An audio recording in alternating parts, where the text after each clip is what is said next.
الحمد لله رب العالمين والصلاة والسلام على سید الانبیاء والمرسلین وعلى آلہ وصحبہ اجمعین۔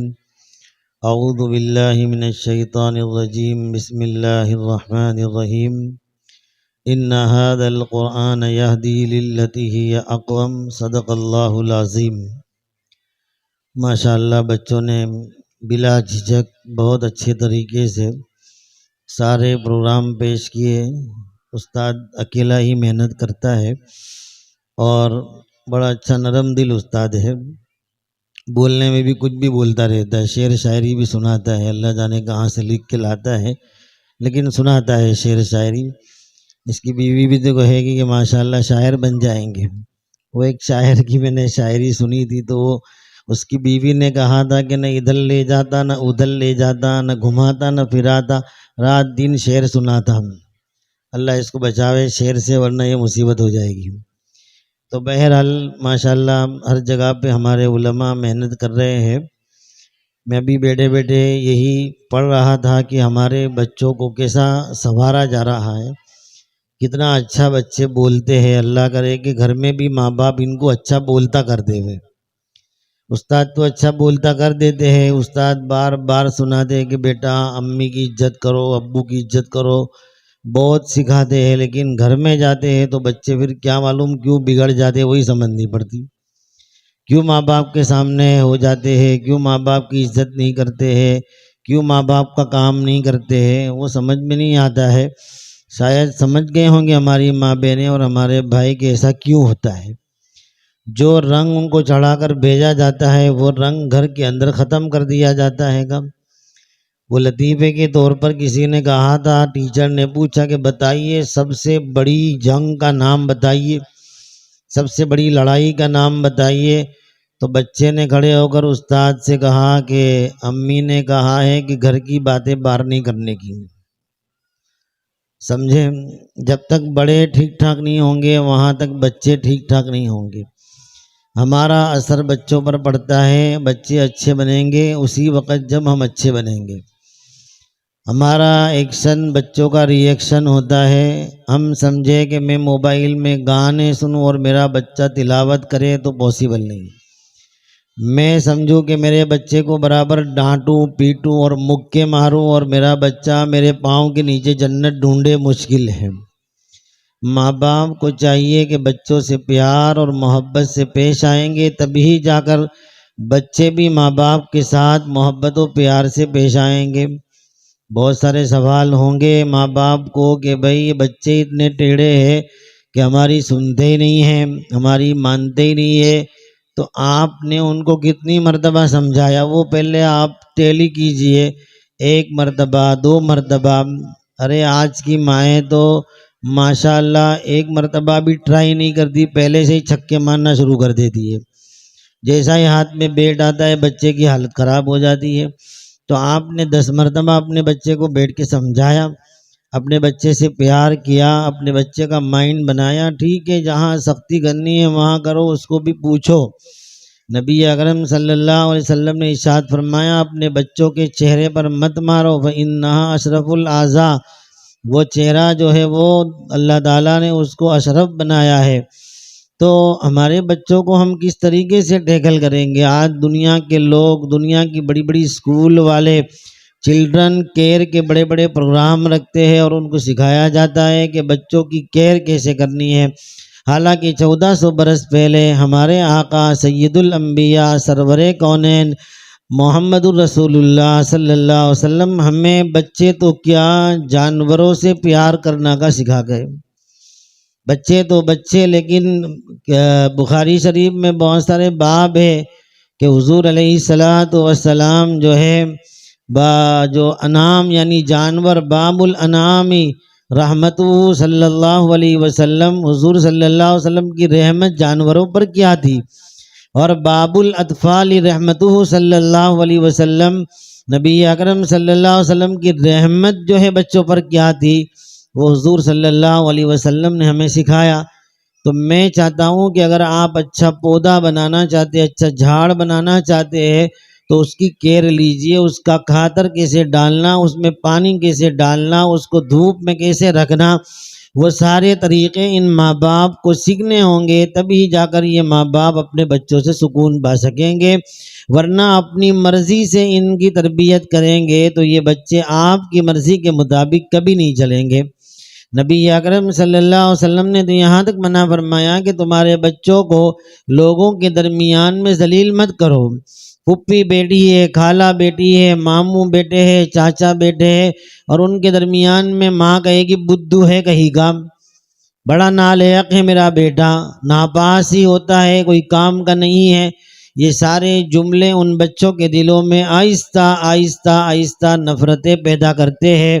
اور رحمت عالم صلی اللہ علیہ وسلم نے ارشاد فرمایا کہ تمہارے بچوں سے اگر تمہارا بیہیو ایسا ہوگا کہ دوستوں میں بیٹھے ہیں سگریٹ پھونک رہے ہیں اور اپنے بچے کو بلا کر بولتے ہیں کہ گدھے سمجھ نہیں پڑتی تجھے، یہ کام نہیں کرتا ہے، بچہ من میں سوچتا ہے کہ میں گدھا ہوں کہ انسان ہوں، پھر ابا کو دیکھتا ہے، وہ چیک کرتا ہے کہ یہ کیا ہے، بچہ دھیمے دھیمے ٹیلی کرتا ہے کہ میں گدھا ہوں کہ کون ہے، ابا کون ہے، وہ ساری معلومات کرتا ہے۔ تو یہ بچوں میں آہستہ آہستہ نفرتیں پیدا ہوتی ہے۔ پھر حضور علیہ السلام نے فرمایا تم اگر بچوں کو لوگوں کے درمیان میں ڈانٹو گے، ذلیل کرو گے، کل یہ بچے بڑے ہو کر تمہیں لوگوں میں ذلیل کر دیں گے۔ اس لیے اس کا بھی طریقہ سیکھیے۔ قرآن کریم نے بہت اچھے طریقے سے چائلڈ کیئر والوں نے تو اب سارے موٹیویشنل اور اب جو ہے مونٹیسری کے کورس شروع کیے۔ رحمت للعالمین صلی اللہ علیہ وسلم تو ہمیں بہت سارے بچوں کے کورس سکھا کر گئے۔ نبی اکرم صلی اللہ علیہ وسلم نماز پڑھا رہے تھے، صحابہ کرام کو لگا کہ اتنی دیر ہو گئی، کیا وحی نازل ہو گئی؟ حضور صلی اللہ علیہ وسلم نے بہت دیر سے سجدے میں سے سر اٹھایا تو صحابہ نے کہا کہ یا رسول اللہ ہمیں لگا کہ وحی نازل ہو رہی ہوگی۔ فرمایا ایسا نہیں ہے، میرے جو ہے پیٹھ کے اوپر حسن یا حسین رضی اللہ تعالیٰ عنہ بیٹھ گئے تھے اور وہ کھیل رہے تھے، تو میں نے سوچا کہ اس کا کھیل پورا ہو جائے اس کے بعد سجدے سے سر اٹھاؤں۔ کیا ضبط ہے ہمارا، ہماری ماں بہنوں کا اتنا ضبط ہے، برداشت ہے۔ تو رسول اللہ صلی اللہ علیہ وسلم کی تعلیم دیکھیے، نبی اکرم صلی اللہ علیہ وسلم کبھی کبھی نماز پڑھاتے تھے تو آپ کی بڑی بیٹی زینب کی، جو بیٹی کا نام ہے امیمہ بنت زینب یا امامہ بنت زینب، جب آپ نماز پڑھتے تھے تو حضرت زینب کی بیٹی کو چالو نماز میں گود میں لے لیتے تھے اور جب رکوع اور سجدے میں جاتے تھے تو سائیڈ پر بٹھا دیتے تھے۔ نبی اکرم صلی اللہ علیہ وسلم نے ہمیں بچوں کے ساتھ شفقت و محبت کی جو تعلیم دی ہے وہ ہمارے گھروں سے اوجھل ہو چکی ہے، ہمارے گھروں سے غائب ہو چکی ہے۔ ہر ماں چاہتی ہے کہ مجھے چین مل جائے، بچے کسی بھی طرح جو ہے خاموش ہو جانے چاہیے، بچے ہمارا مقابلہ نہیں کرنے چاہیے، ہم جو کہے وہ بچے کریں۔ تو پھر تم بھی وہ کرو جو تمہارا رب کہتا ہے، تم بھی وہ کرو جو تمہارے رسول اللہ صلی اللہ علیہ وسلم کہتے ہیں، تبھی جا کر تم بچوں کو اچھے سے ٹیکل کر سکو گے۔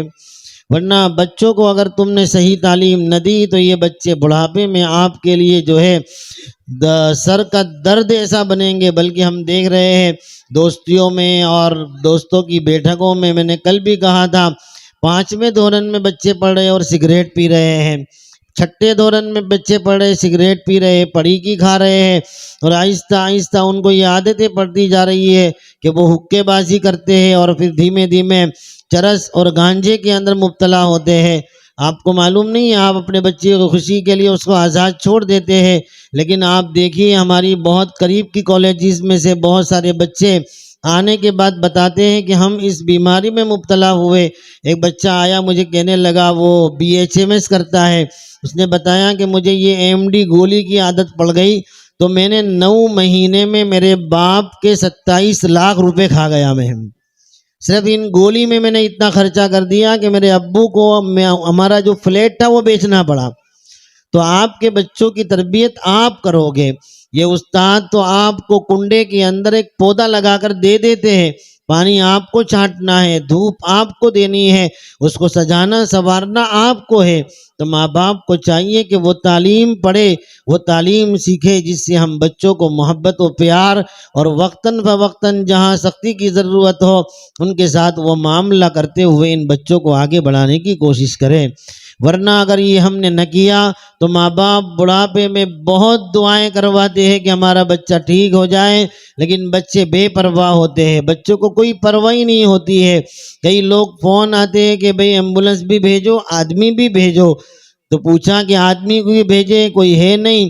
بولے اماں ہے اکیلی، لیکن ان کے آگے پیچھے کے لڑکے 4 ہیں، 3 ہیں، وہ ماں کو اوپر سے نیچے اتارنے تیار نہیں ہے۔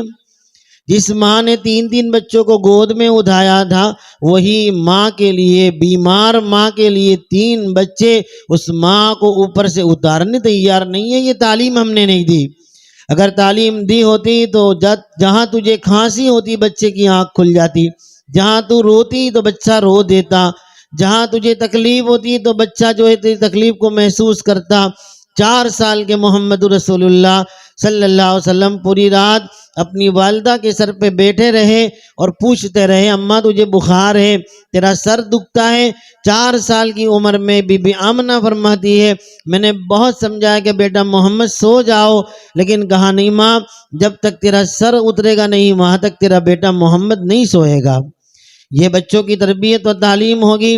قسم خدا کی پھر رات کو یہی بچہ عالم دین ہوگا، بڑے سے بڑا مفکر و محدث ہوگا، بڑے سے بڑا ڈاکٹر و انجینئر ہوگا، اگر بادشاہ بھی ہوگا، لیکن ماں کی وہ قدر کرے گا جو رات کے اندھیرے میں ایک بہت بڑے امام شافعی رحمۃ اللہ علیہ کتاب پڑھتے تھے، اور کتاب پڑھنے کے بعد جب ان کی والدہ سوتی تھی تو قریب آتے تھے اندھیرے میں اور اپنی ماں کے پیر کو پکڑتے تھے، دباتے تھے، اور ان کے آنسو ان کی ماں کے پیروں پر گرتے تھے۔ اماں کہتی تھی کہ بیٹا تو اتنا بڑا امام ہے، 3 دن میں حافظ قرآن بنا، پوری دنیا میں تیرا چرچا ہے۔ امام شافعی رحمۃ اللہ علیہ جھک کر اپنی ماں کے قدموں کو چومتے تھے اور کہتے تھے ماں میں تیرے پاؤں نہیں بلکہ اپنی جنت کو چومتا ہوں۔ یہ تھے وہ بچے جن کی ماں نے یتیم ہو گئے تھے، لیکن ماں نے تربیت کی تھی، اور ایسی تربیت کی تھی کہ بچے ماں کے دکھ میں اور ماں کی تکلیف کو بالکل برداشت نہیں کر سکتے تھے۔ دنیا پڑھائیں گے، ایجوکیشن دیں گے، اس کی بھی حالت ہماری خراب ہے۔ بڑے بڑے محلوں میں ہمیں جو ڈاکٹر چاہیے، جو لڑکیاں ڈاکٹر چاہیے وہ ہمیں نہیں مل رہے ہیں۔ ہم کہاں جانا چاہتے ہیں، ہم کیا چاہتے ہیں، وہ ہمیں طے کرنا ہوگا، اور وہ سب سے پہلے طے ہماری ماں اور ہماری بہنیں کرے گی کہ ہمارے بچے کو ہمیں کیا بنانا ہے۔ ہم ایک مرتبہ بیٹھے ہوئے تھے تو ایک چاچا آئے بہت برسوں پہلے، اور وہ جو ہے پہلے زمانے میں بھی کھیڑا میں جیسے لوگ پھیریاں گھومتے کپڑوں کی، تو ایک چچا آئے اور کہنے لگے، بات کرتے کرتے کہنے لگے میرا بچہ تو سورت میں انکم ٹیکس آفیسر ہے، لیکن میرے لیے زندگی کا وہ آخری دن تھا جو میں نے اپنے بچے کو دیکھا جب میں اس کی آفس پہنچا۔ میں غریب اور کپڑے بھی سیدھے سادے تھے، وہ اپنی جگہ پر بیٹھا ہوا تھا سورت میں آفس میں۔ مجھے بہت خوشی تھی، بہت خوشی تھی کہ میرا بیٹا اس مقام پر بیٹھا ہے۔ میں اپنے دل میں ارمانوں کو لے کر گیا تھا کہ میں جاؤں گا تو میرا بیٹا چپراسی سے کہے گا کہ ابو آئے ہیں، جلدی سے پانی لاؤ، جلدی سے چائے لاؤ۔ لیکن جب میں اس کے آفس کے قریب پہنچا تو وہاں بہت سارے لوگ آفیسر بیٹھے ہوئے تھے، سب سوٹ بوٹ میں تھے، اسٹیٹس میں تھے، لوگ بڑے تھے۔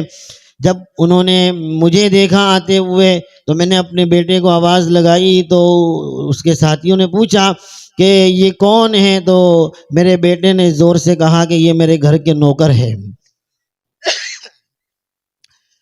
وہ فرماتے ہیں کہ اس وقت مجھے ایسا لگا کہ کاش میں نے اسے پیدا نہ کیا ہوتا تو اچھا رہتا۔ تو میرے دوستو بھائیوں، آپ سے گزارش یہی ہے کہ اگر ہم اپنی نسل کو آگے کچھ قابل بنانا چاہتے ہیں تو محلے کے اندر اپنی محلہ کمیٹی بنائیے، خدمت کمیٹی بنائیے، مسلکوں کو اور آپس کے اختلافات کو چھوڑیے۔ دنیا ہمارے اوپر ٹوٹ پڑی ہے اور ہم ابھی بھی مسلکوں میں اور اختلافات میں پڑے ہوئے ہیں۔ خاندانوں، قبیلوں اور جماعتوں میں پڑے ہوئے ہیں۔ کب تک اس طریقے سے ہم اپنی زندگی گزاریں گے؟ کروڑوں معبودوں کو ماننے والے ایک ہو چکے ہیں اور ایک خدا کو ماننے والے بکھرے ہوئے ہیں، ایک نبی کو ماننے والے بکھرے ہوئے ہیں، ایک قرآن کو ماننے والے بکھرے ہوئے ہیں۔ خاندانوں میں، جماعتوں میں، مسلکوں میں اور جو نہ جانے فرقوں میں ہم بٹے ہوئے ہیں۔ کیا محمد رسول اللہ صلی اللہ علیہ وسلم نے ہم سے یہی تمنا کی تھی، یہی ہم سے محبت کی تھی کہ تم اس کے بعد جا کر اس طریقے سے تقسیم ہو کر میری امت کو کمزور کر دینا؟ اس لیے آپ سے گزارش ہے کہ اپنے بچوں کو اچھے بچے بنانے کی کوشش کریں۔ میں نے سوچا تھا کہ بچوں میں کچھ بچے ایسے ہوتے ہیں، میں آپ کو ایک واقعہ سنا کر بات ختم کرتا ہوں کہ یہ تعلیم، قرآن کی تعلیم کو صرف ہم مرنے اور جینے پر نہ پڑھے بلکہ اس تعلیم کو اپنے گھر میں لا کر ایک بہترین انسان بنانے کی کوشش کریں۔ قرآن نے ہمیں بہترین انسان بنانے کے لیے قرآن دیا گیا ہے، اس کے اندر بہت کچھ لکھا ہے جس کو ہم نہیں سمجھ رہے ہیں۔ ہمیں اور آگے بڑھنا ہے اور اسباب بنانے ہیں کہ ہمارے بچے قرآن سمجھے، قرآن پڑھے اور قرآن کے لائق بنے۔ تب ہی جا کر آپ دیکھیے، وہاں پر دیکھیے جہاں فلسطین کے بچے ہیں، چھوٹے چھوٹے ننھے منھے بچے، کبھی اپنی زبان سے کوئی شکایت نہیں کرتے، اتنے سخت حالات ہیں لیکن قرآن کو ان کو سمجھا دیا گیا، قرآن ان کو بتا دیا گیا۔ آج بھی اتنی بڑی مصیبتوں میں ان بچوں کی زبانوں پر جہاں ان کی امی کی لاش پڑی ہے، جہاں ان کی ابو کا جنازہ پڑا ہے، پھر بھی وہ بچے اپنے باپ کے جنازے کو چومنے کے بعد کہتے ہیں حسبی اللہ، حسبی اللہ، اللہ مجھے کافی ہے، اللہ میرا مالک ہے، الحمدللہ، اللہ کی تعریفیں ہے۔ یہ کیوں ہوا؟ انہوں نے صحیح قرآن کو سمجھا اور صحیح قرآن کو فالو کیا، تب جا کر ان کے بچے اس قابل بن گئے کہ ایک ایک بچے کو دیکھ کر کئی امریکہ میں، کئی یورپ میں بہت سارے عورتیں اور مرد صرف ان بچوں کو دیکھ کر ایمان میں داخل ہوئے ہیں۔ تو یہ ہے ہمارے بچوں کے لیے ضروری ہے کہ ہم ان کے اچھے اخلاق بنائیں۔ محلے میں گالی بولے، محلے میں لوگوں کو حیران کرے، محلے میں لوگوں کو سونے نہ دے، محلے میں لوگوں کو پریشان کرے، کیا رسول اللہ صلی اللہ علیہ وسلم یہ امت چھوڑ کے گئے تھے کہ کسی کو تکلیف دے، کسی کو پریشان کرے؟ میرے نبی نے تو لوگوں کی تکلیفوں کو برداشت کر کے لوگوں کو راحت دی ہے، لوگوں کے پتھر کھا کے لوگوں کو راحت دی ہے۔ اور آج ہمارے محلوں میں ایسے بچے ہو جائے کہ کوئی بیمار ہے، کوئی سیمار ہے، کسی کو تکلیف ہے لیکن کوئی پرواہ نہیں ہے۔ سب سے بڑا گناہ اور منافقین کی نشانی ہے محلوں میں کہ ان جگہوں پر بیٹھے جہاں پر ہماری ماں بہنیں جاتی ہو اور وہ آرام سے بیٹھے بیٹھے ٹھیٹھی ٹھئیے کرے۔ قرآن کہتا ہے ایسے لوگ مومن نہیں بلکہ منافق ہیں۔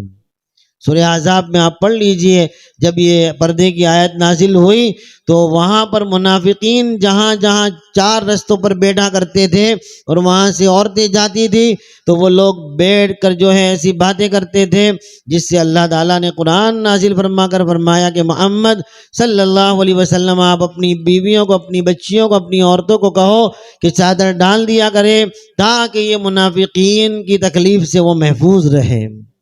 تو ہم ہمارے بچوں کو ایسے بنائیں کہ رات کو بیٹھے، کسی کو تکلیف ہو تو تکلیف دور کرے، بیمار ہے تو اس کا علاج کروائے، کوئی پرابلم میں ہے بیوہ تو اس کے گھر میں اناج دے، کوئی یتیم بچہ روتا ہے تو اس کی مدد کرے۔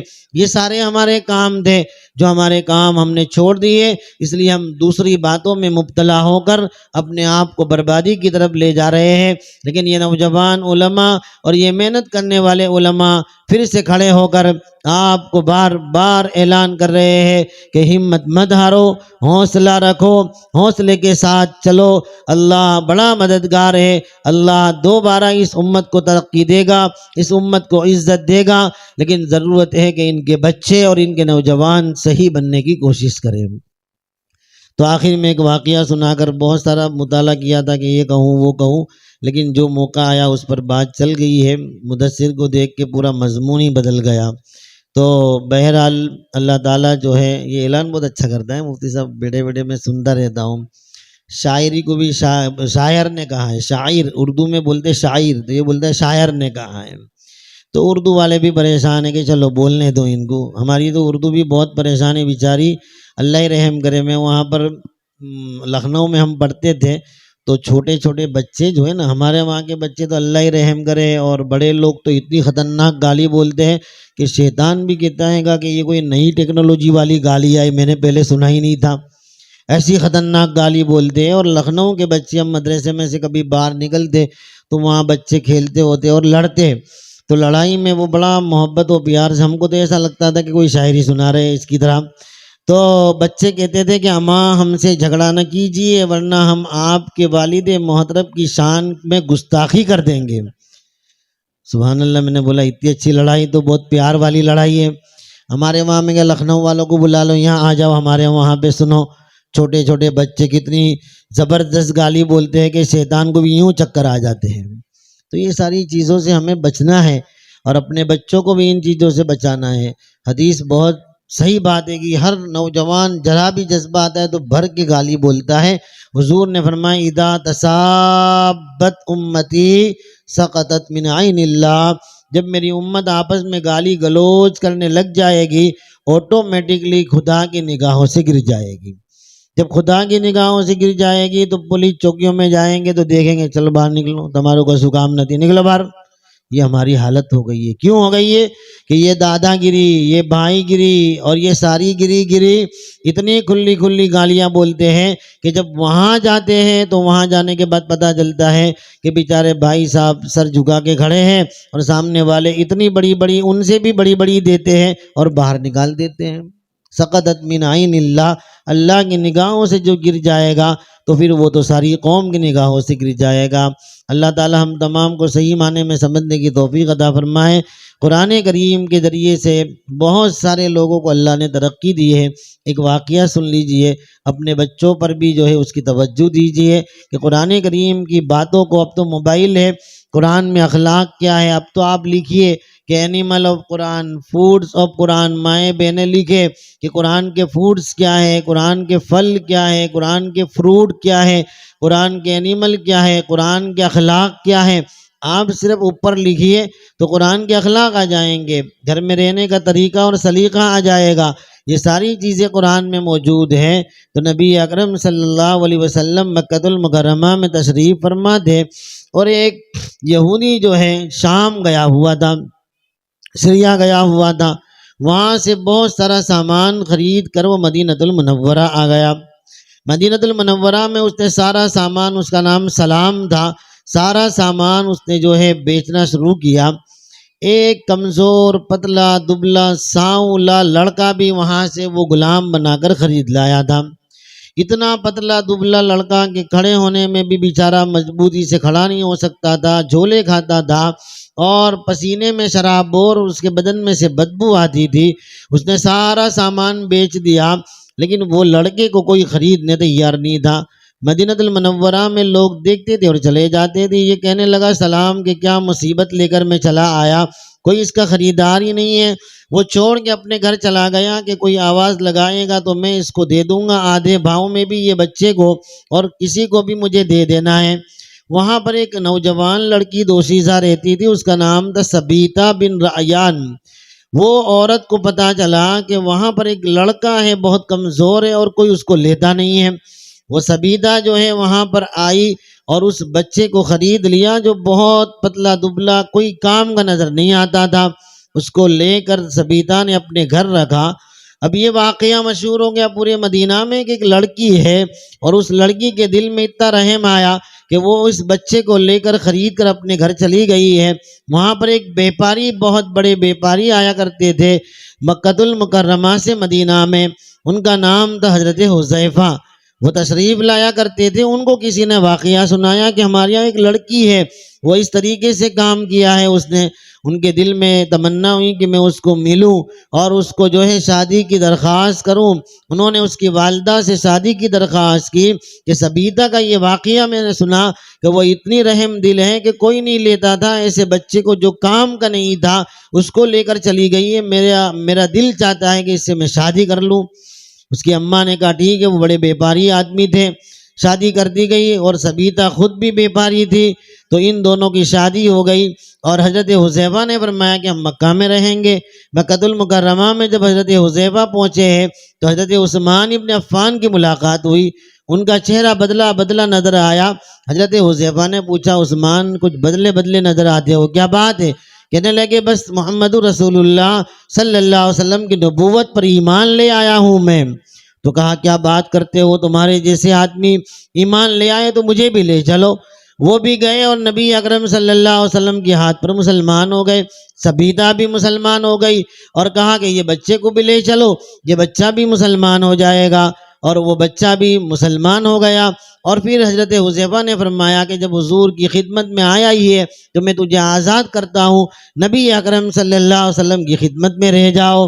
نبی اکرم صلی اللہ علیہ وسلم کے پاس وہی لڑکا دبلا پتلا ساولا جس کو کوئی خریدنے تیار نہیں تھا، وہ حضور کے پاس رہے اور قرآن کریم سیکھا، قرآن کے اخلاق سیکھے، قرآن کی ساری عادات سیکھی، اور اس کے بعد دھیمے دھیمے نبی اکرم صلی اللہ علیہ وسلم کے اتنے قریب ہونے لگے کہ سب سے پہلے ہجرت میں نبی اکرم صلی اللہ علیہ وسلم نے ان کو بھیجا تھا تمام صحابہ کے ساتھ، اور ان کو مدینہ المنورہ بھیجا، اور مدینہ المنورہ میں بھیجنے کے بعد ان کو مسجد کا امام بنایا گیا، اور امام بنانے کے بعد ان کا نام تھا سالم مولا حذیفہ۔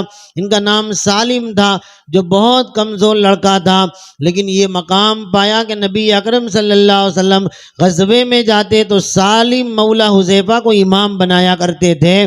آخر میں ان کی جو ہے شہادت غزوہ موتا میں ہوئی تو حضرت عمر رضی اللہ تعالیٰ عنہ یوں فرمایا کرتے تھے، جب آپ کے اوپر وار ہوا تو حضرت عمر فرماتے تھے کہ اگر آج سالم مولا حذیفہ موجود ہوتے تو میرے بعد وہ خلیفہ بنتے۔ وہ بچہ جس کو کوئی لینے تیار نہیں تھا، نگاہ رسول نے اور قرآن کریم کے اخلاق نے یہاں قابل بنا دیا کہ حضرت عمر کی حکومت کیا کم تھی کہ ان کے بعد سالم مولا حذیفہ کو بادشاہ بنایا جاتا۔ وہ ایسا کہہ کر حضرت عمر رضی اللہ تعالیٰ عنہ کی شہادت ہو گئی۔ تو بہرحال آج بھی ہمارے پاس وقت ہے، اللہ نے موقع دیا ہے، پھر سے ہم اپنے بچوں کی پڑھائی پر تعلیم پر دھیان دیں، فضول خرچیوں میں بیکار خرچیوں میں اللہ کے واسطے واپس آؤ۔ شادیاں منگنیاں بوٹن نہ جانے کیسے کیسے خرچے اور نہ جانے کیسے کیسے کپڑے۔ ہماری بیٹیاں 40,000 روپے کا جوڑا لا کر ایک دن پہنتی ہے اور اس کے بعد رکھ دیتی ہے۔ 40,000 روپے غریب کو پوچھو کیسے کماتے ہیں۔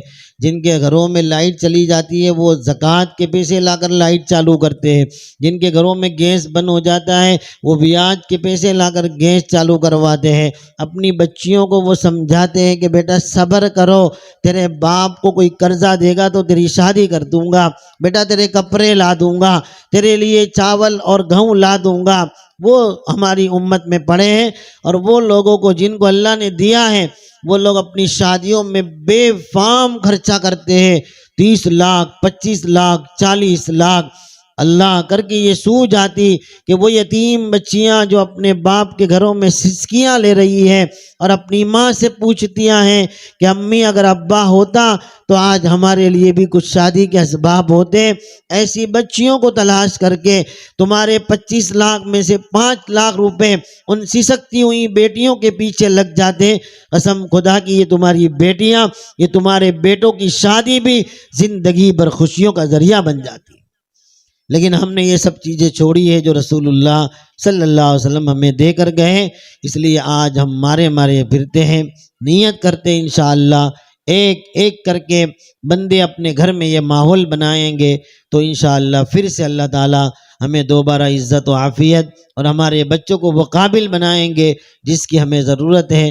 اللہ تعالیٰ اس ہونے والے جلسے کو اور اس مدرسے کو اور اس استاد کو، ایک ہی استاد ہے نا، نگینہ ہے کیا انمول، اس کے لیے نعت بھی پڑھوائی تھی انمول، ایک استاد ہے بیچارہ لیکن محنت کرتا ہے گا۔ ٹھیک ہے بچے بڑھیں گے پھر 2 استاد کریں۔ تو اللہ تعالیٰ ان تمام اساتذہ کو، یہاں کے نوجوان دوستوں کو الحمدللہ بڑے جذبے والے ہیں، ہر وقت دیکھتے ہم کوئی نہ کوئی پروگرام رکھنے میں۔ آج کے کھانے کا ہے کھچڑا بریانی بنائے، پہلے بھی بریانی تھی، جلسے میں بریانی نے، بیان میں کھچڑا ہوتا ہے۔ اچھا تمہارا مینو تیار ہے گا یوں؟ ٹھیک ہے۔ اللہ تعالیٰ ہماری ماں بہنیں بھی جو موجود ہیں، کوئی تکلیف میں ہے، کوئی بیمار ہے، کسی کے والد نہیں ہے، کسی کی والدہ نہیں ہے، اللہ تعالیٰ سب کی مغفرت فرمائے، جنت الفردوس عطا فرمائے، آمین۔ وآخر دعوانا ان الحمد للہ رب العالمین۔ ہمارے علماء کرام میں مفتی خلیق صاحب تو ماشاءاللہ ہر جلسے میں آ رہے ہیں، ان کی حاضری پور کے ان کو انعام دے دو بھائی، چھلے دے دیں گی۔ جہاں 25 تاریخ کو ایک جلسہ ہے لاسٹ ہے، اگر آپ وہاں دکھے تو آپ کو انعام دے دیا جائے گا۔ مولوی محسن صاحب بھی، مولانا یونس صاحب بھی، قاری حذیفہ صاحب اور تمام اپنا وقت نکال کر آئے، اللہ تعالیٰ ان کو جزائے خیر عطا فرمائے، آمین۔ وآخر دعوانا الحمد للہ رب العالمین۔ جزاک اللہ۔ بیان یا جلسہ جب بھی کچھ پروگرام ہوتا ہے ہمارے علاقے کے تمام ساتھی فکر کے ساتھ تعاون بھی کرتے ہیں اور پروگرام کو کامیاب بنانے کے لیے دل و جان سے محنت کرتے ہیں۔ اللہ تعالیٰ تمام کی محنت کو قبول فرماوے۔ اس جلسے کو کامیاب بنانے والے ہر شخص کا میں شکر گزار ہوں۔ آنے والے تمام علماء کرام، حفاظ کرام اور تمام ساتھی کا اور ہمارے ماں بہنوں کا میں تہہ دل سے شکریہ ادا کرتا ہوں۔ اپنا قیمتی وقت نکال کر یہاں تشریف لائے، جن لوگوں نے تعاون کیا، بچوں کی حوصلہ افزائی فرمائی، اللہ تعالیٰ بہترین بدلہ عطا فرمائے۔ کسی کا نام لینا رہ گیا ہو تو میں معافی چاہتا ہوں۔ دعا کے بعد انشاءاللہ سب ایان بھائی سید کی طرف سے 2000 روپے بچوں کے لیے موصول ہوئے، اور اسحاق بھائی جی بی والوں کی طرف سے 500 روپے بچوں کے لیے موصول ہوئے۔ اللہ تعالیٰ ان کے احتیاط قبول فرما۔ اور علماء کے لیے کھانے کا انتظام مصعبہ میمن کے مکان پر کیا گیا ہے۔ علماء وہیں پر بریانی چلو ٹھیک ہے، دعا کر لیتے ہیں۔ اللہم صلی علی محمد وبارک وسلم، لا الہ الا انت سبحانک انی کنت من الظالمین۔ اے اللہ ہمارے گناہوں کو معاف فرما، بیماروں کو شفا عطا فرما۔ یہ ہمارے علماء کرام جن کو اللہ نے بہت صلاحیتیں دی ہے، بچوں کے پیچھے اور مخلوق کے پیچھے دوڑ رہے ہیں۔ اے اللہ دنیا کما سکتے تھے، دنیا کی دولت بطور سکتے تھے، اللہ پھر بھی بچوں کے پیچھے ان کو ہیرا بنانے میں، ان کی آخرت بنانے میں دوڑ رہے ہیں۔ نوجوانی کے عالم میں جہاں خوب خواہشات ہوتی ہے، جہاں اچھے کپڑے پہننا، اچھے جوتے پہننا، اللہ اچھی گاڑی چلانا سب جذبہ ہوتا ہے، سب کو چھوڑ کر سادے لباس میں پہن کر بچوں کے پیچھے لگے ہوئے ہیں۔ اللہ رسول اللہ کا پیار نصیب فرما دے ان کو، رسول اللہ کی محبت عطا فرما دے، تیرے نبی کو خوش کر دے۔ یہ نوجوان اپنی جوانی کو امت کے بچوں کے پیچھے لگا رہے ہیں، یہ خواہشات چھوڑ رہے ہیں، ان کی فیملی والے خواہشات چھوڑ رہے ہیں۔ اللہ ہر طرح کی خوشیوں کے موقع پر بھی تجھے راضی کرنے کے لیے اپنے آپ کو سادہ رکھتے ہیں۔ مولا ان کی محنتوں کو قبول فرما لے اور ہم سب کو ان کی قدر کرنے کی توفیق عطا فرما۔ ہم نے جہاں جہاں دیکھا ہے علماء کی ناقدری ہوئی، علماء ختم ہوئے، وہاں پوری قوم ختم ہو جاتی ہے، پوری قوم برباد ہو جاتی ہے۔ اللہ ان کی عزت کرنے کی ہمیں توفیق عطا فرما۔ کوتاہیاں تو کس میں نہیں ہے میرے اللہ، ہر بندے میں کمی ہے، ہمیں کمیوں کی جگہ پر خوبیاں دیکھنے کی توفیق عطا فرما۔ ہم خود ہی عیب دار ہیں مولا، اے اللہ کسی میں ایک عیب ہے تو ہمارے اندر تو ہزاروں عیب ہے۔ آپ سب کچھ جانتے ہیں لیکن آپ رسوا نہیں کرتے، آپ ذلیل نہیں کرتے۔ ایک گناہ ہمارا کوئی بندہ دیکھ لیتا ہے، پورے محلے کو بتا دیتا ہے۔ مالک آپ تو برسوں سے ہمارے ہر گناہ کو جانتے ہیں، لیکن کبھی رسوا نہیں کیا، کبھی رات کو بھوکا نہیں سلایا، کبھی دین میں بھوکا نہیں اٹھایا۔ میرے رب ہمیشہ آپ نے پانی سے پیاسا نہیں رکھا۔ آپ بہت کریم ہیں، بہت رحیم ہیں، بہت رحمان ہیں۔ ہم نالائقوں کو معاف کر دے اللہ، معاف کر دے اللہ۔ ہمارے وہ بچے جنہوں نے زندگیوں میں اے اللہ بہت تکلیفیں اٹھائیں، جن کے گھر تباہ ہو گئے، اب بھی اللہ دیکھ رہے ہیں، بیچارے اپنے ٹوٹے پھوٹے گھروں کے پاس بیٹھے ہوئے ہیں، سارے گھر تباہ ہیں۔ کسی کی امی کی میت ڈھونڈ رہا ہے، کوئی بچہ ابو کی میت ڈھونڈ رہا ہے، زمینوں میں سے ہاتھ پاؤں نکلتے ہیں، ابو کہاں ہے، امی کہاں ہے۔ اللہ تیرے محبوب کے بچوں نے بہت تکلیفیں اٹھائیں، ظالموں نے کوئی بچے کو نہیں چھوڑا۔ مولا ہم اپنے گھروں میں بہت سکون سے سو جاتے ہیں، اللہ ان کی بال بال اے اللہ ان کے تمام شہداء کی اے اللہ مغفرت فرما کر خوب اعلیٰ مقام عطا فرما، اور ان بچوں کو حوصلہ اور ہمت عطا فرما۔ صحیح میں کسی بیوی نے اپنے شوہر سے کہا کہ غازہ کے بچوں کو ہم اپنے گھر لے آئیں گے اور ان کی تربیت کریں گے۔ شوہر نے کہا بیگم نہیں، ہمارے بچوں کو غازہ میں لے جائیں گے اور وہاں ان کے ساتھ تربیت کریں گے۔ قسم خدا کی اے اللہ تیری قسم ہے کہ بچوں کو اے اللہ آپ نے وہ مقام عطا فرمایا ہے کہ ہمارے جیسے عالم و مفتی بھی ان کے پیر کی جوتیوں میں اللہ کھڑے رہے تو بھی ان کا مقابلہ نہیں کر سکتے ہیں۔ وہ ایمان وہ اسلام آپ نے ان کو عطا فرمایا ہے، ان کا حصہ ہمیں بھی تھوڑا نصیب فرما دے۔ ہماری ماں بہنوں کو، ہمارے بھائیوں کو ہر تکلیف سے اللہ آسانی عطا فرما، ہر مصیبت سے محفوظ فرما، آنے والی تمام بلاؤں سے، تکلیفوں سے، بیماریوں سے اے اللہ ہم سب کی مکمل حفاظت فرما، اچانک آنے والی موت سے ہماری حفاظت فرما۔ بچوں نے باپ کی بھی بہت تعریف کی ہے، اے اللہ بے شک باپ بہت بڑی نعمت ہوتا ہے، ماں بہت بڑی نعمت ہوتی ہے۔ گھر میں بوڑھی ماں بیٹھی بھی رہتی ہے تو رحمتیں نظر آتی ہے، گھر میں بوڑھا باپ بیٹھا رہتا ہے تو رحمتیں نظر آتی ہے۔ بے شک اللہ ان کے چلے جانے کے بعد گھر میں اندھیرا ہو جاتا ہے، سب بکھر جاتا ہے، اے اللہ سب بکھر جاتا ہے۔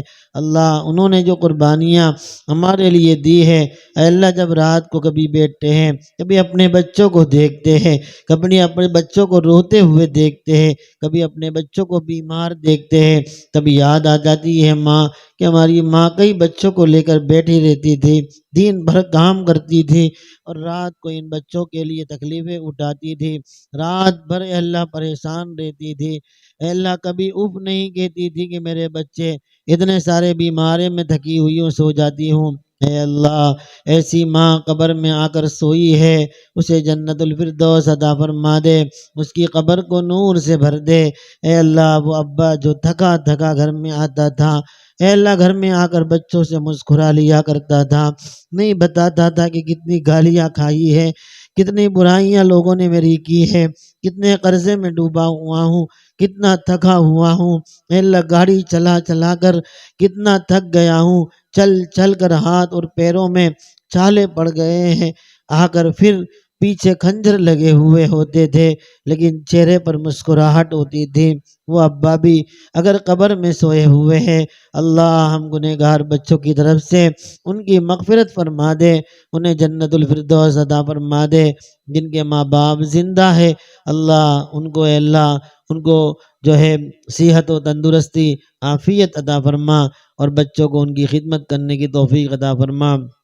قریب زمانے میں اچانک انتقال ہونے والے ہمارے یوسف بھائی اور دیگر تمام احباب، ہمارے عاقل بھائی گولا والے، ان کی اہلیہ وہ بھی اچانک انتقال ہو گیا، اور جو لوگ بھی اللہ قریب میں بعید میں انتقال فرما گئے سب کی بال بال مغفرت فرما۔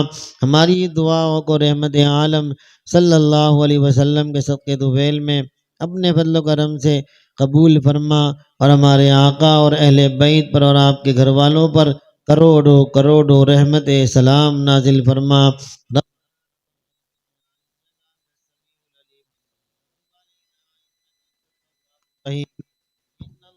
ملائکۃ یصلون علی النبی یا ایھا الذین آمنوا صلوا علیہ وسلموا تسلیما۔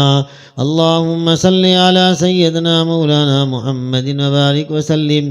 سبحان ربک رب العزت عما یصفون وسلام علی المرسلین والحمد للہ رب العالمین۔